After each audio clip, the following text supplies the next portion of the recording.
Okay, here's the third installment, guys, of the video lecture on religion. This is the last thing the last slide that you saw for the second part. So we're moving on now.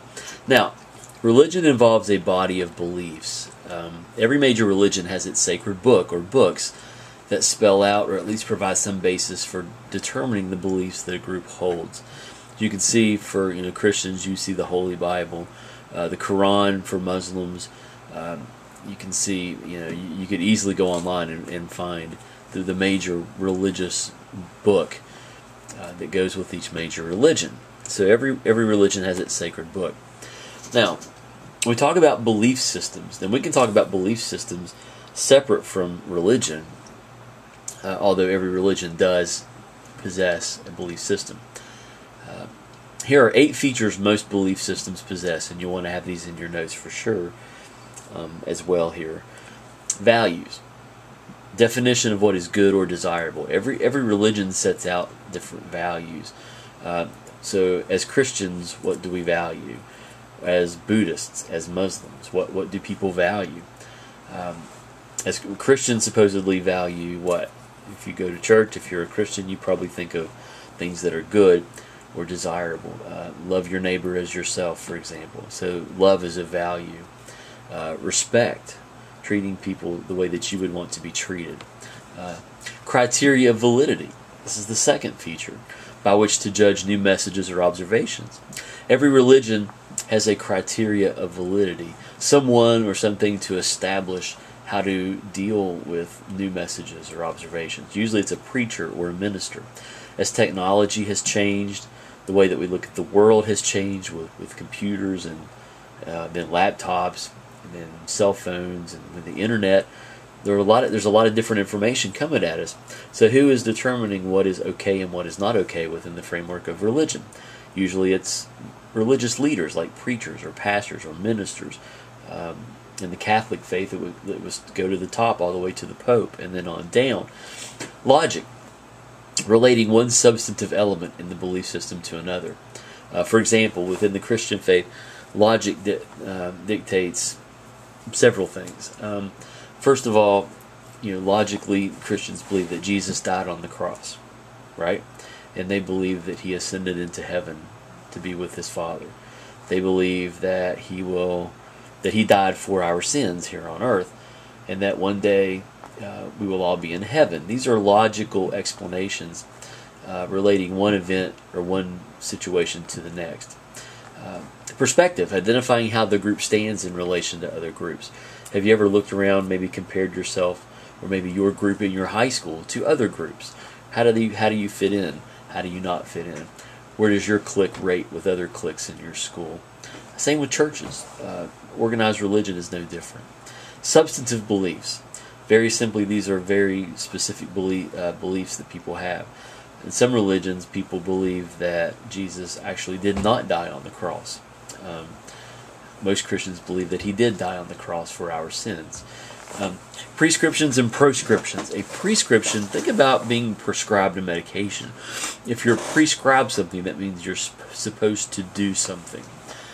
So prescriptions are things that we are instructed to do. If you look to the Bible, for example, the Bible tells Christians that they are supposed to do certain things. You're supposed to love your neighbor as yourself. You're supposed to respect other people. You're supposed to turn the other cheek. You're supposed to, and the list goes on and on and on and on. Now, proscriptions are things we are instructed through religion not to do. These are proscriptions, okay? So there's lots of these within the Christian faith as well. I'll use that as my example.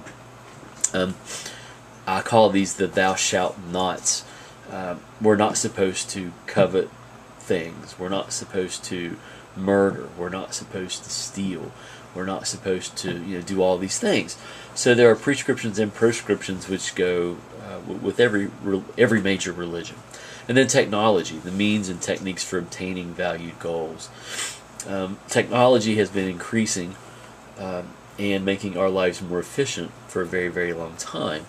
And religious figures battle constantly with technology. Technology, with cell phones and the internet, and iPads, it's easy to access information. I mean, you guys in your generation as young adults in high school have at your fingertips more information than my generation had. You know, over the course of 3 or 4 years, it would take us to accumulate what you can find out in maybe a couple days.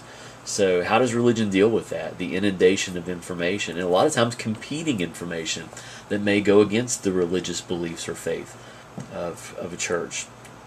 So a belief system, we're talking about faith based on a series of beliefs, but not formalized into a religion necessarily. And people can adhere to a belief system but not believe in God, or not have a religious persuasion, if you will. Also, a belief system is a fixed, coherent set of beliefs that prevail in a community or society.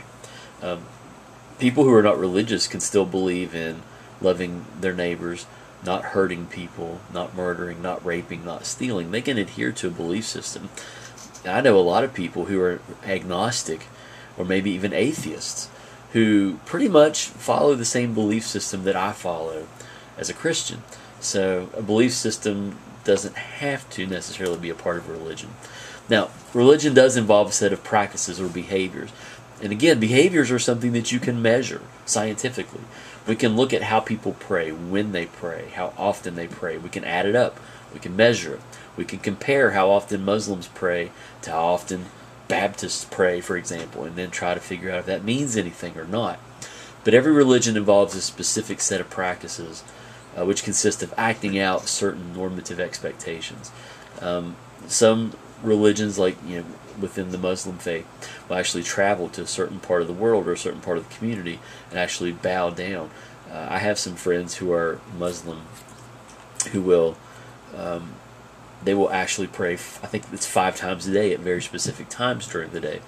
Myself as a Christian, and I know a lot of other Christians that might pray once or twice in a day. They may not pray again for 3 or 4 days. It just depends on the situation. So is one way better than any other? No, not really at all. Just different, and we can measure this stuff. Religion involves moral prescriptions. Again, a prescription is something we are supposed to do. This refers to the moral judgments a religious group or system makes that certain thoughts and ideas are good and worthwhile and to be encouraged and positively reinforced, while actions, thoughts, and ideas considered to be bad and harmful are to be rejected by the faithful. Now your definition. Took y'all that way to give you this definition. This is the best one we can come up with. Religion is a system of beliefs and practices by which a group of people interprets and responds to what they feel is sacred and usually supernatural. So that's an important definition to have in your notes. And we've talked about what a belief system is. We've talked about practices. We've talked about sacred, and we've talked about the supernatural. We've talked about those concepts. We've defined them. I've given you lots of examples. So now I'm weaving them together in our definition of religion for you. So that's an important definition. Let's call that the end of the third part of the lecture on religion. Thank you.